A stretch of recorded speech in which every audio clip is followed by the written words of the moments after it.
Today on Wild World Thursday, we are going to the bottom of the ocean, where sunlight does not reach, plants do not grow, and life still found a way to build whole communities around underwater chimneys.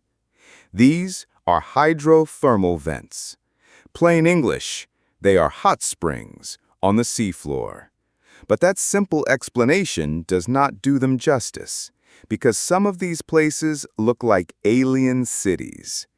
Dark water, mineral towers, smoke-looking plumes, strange animals crowded around heat and chemicals in a place that should feel impossible. Here is how it works. Seawater sinks down through cracks in the ocean crust. Down there, near volcanic activity, hot rock and magma heat that water. The water picks up minerals and chemicals from the rock, then shoots back out through the seafloor. That is a hydrothermal vent. NOAA says these vents form where seawater meets magma, including spreading ridges and places where tectonic plates move toward or away from each other. The water can reach more than 700 degrees Fahrenheit.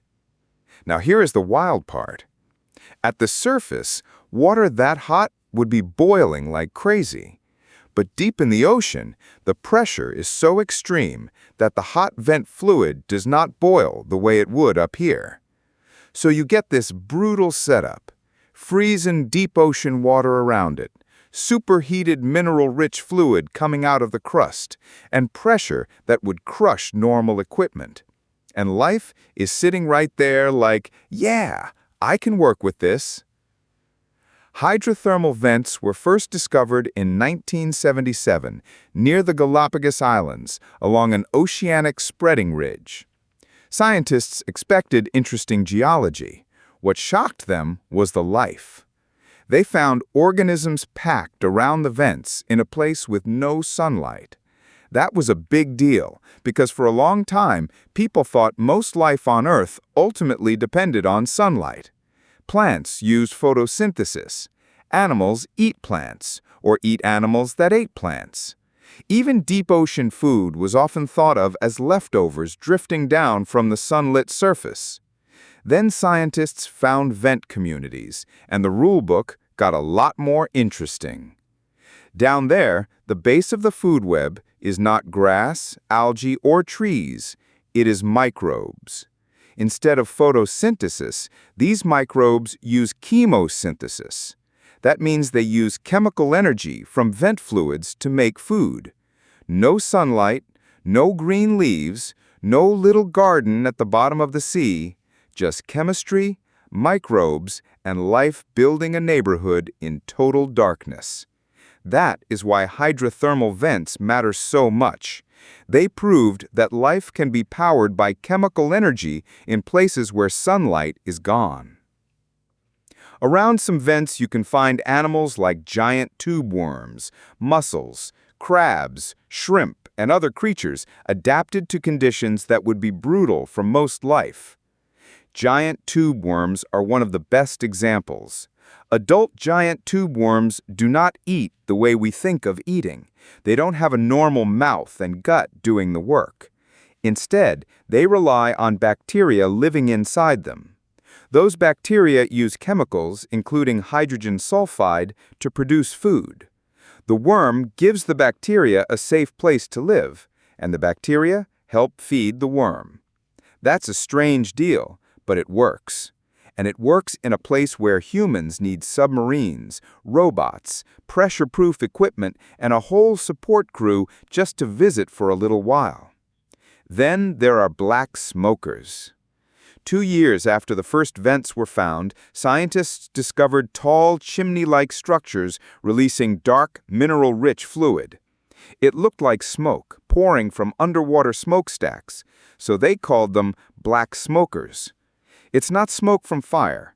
It's hot, mineral-rich fluid hitting cold seawater. Minerals come out of the fluid and help build those chimney structures. Think about that for a second. The seafloor is not just sitting there flat and boring. It is cracked, heated, moving, reacting, and building towers.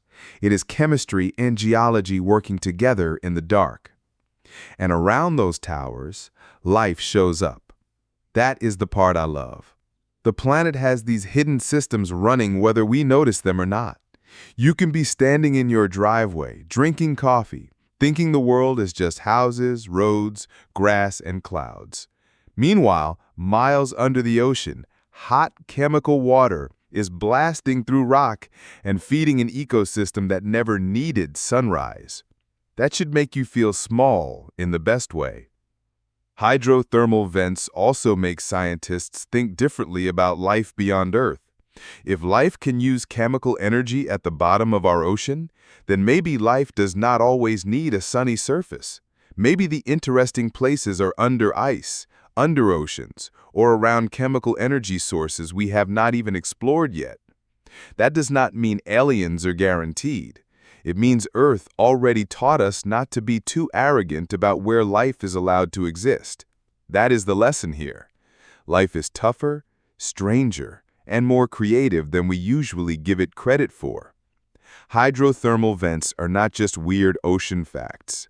They are a reminder that our planet still has hidden worlds. And hidden does not mean unimportant. These vents help scientists understand geology, ocean chemistry, extreme life, and the limits of what living things can handle. They also remind us that discovery is not finished. In 1977, scientists did not just find hot water. They found a whole new way for an ecosystem to work. That is the kind of fact that should make you look at Earth with more respect. It also makes the ocean feel less like empty blue space on a map, and more like a machine we barely understand. There are systems down there building minerals, feeding life, changing chemistry, and teaching us lessons we did not even know to ask for. No sunlight, crushing pressure, superheated water, toxic chemicals, and still, life builds a community. That is Wild World Thursday. The world is not boring. We just forget how wild it is.